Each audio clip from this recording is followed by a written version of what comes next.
ব্যারাকপুর কল্যাণী এক্সপ্রেসওয়েতে পথ দুর্ঘটনা, মৃত বৃদ্ধ। নিশিদিন হসপিটাল, অর্থ সব নয়, পরিষেবাই আসল কথা। ঠিকানা রবীন্দ্রপল্লী, কল্যাণী হাইরোড, ওয়ার্ল্ডস মোড়ের নিকটে। যোগাযোগ 8617781276। ব্যারাকপুর কল্যাণী এক্সপ্রেসওয়ের কুণ্ডুবাড়ি এলাকায় পথ দুর্ঘটনায় গুরুতর আহত হন রামচন্দ্র মণ্ডল নামের এক ব্যক্তি। তাকে স্থানীয় বাসিন্দাদের সহযোগিতায় মোহনপুর থানার পুলিশ ব্যারাকপুর ডাক্তার বি.এন. বসু মহকুমা হাসপাতালে নিয়ে গেলে সেখানে চিকিৎসকেরা তাকে মৃত বলে ঘোষণা করেন।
নিশিদিন ডায়াগনস্টিক সেন্টার, এ কমপ্লিট ডায়াগনস্টিক সলিউশন।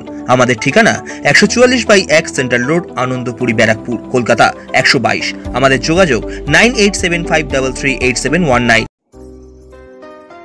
সাধ্যের মধ্যে স্বপ্নের ফ্ল্যাট খুঁজছেন? লাবণ্য গ্রুপের পক্ষ থেকে ব্যারাকপুর হরিসভা মন্দিরের নিকটে সোনাঝুরি আবাসন। থাকছে lift, top floor, set, 0% GST. এছাড়াও থাকছে ব্যাংক লোনের সুব্যবস্থা। ফ্ল্যাট বুকিং চলছে। আমাদের যোগাযোগ 7278200456।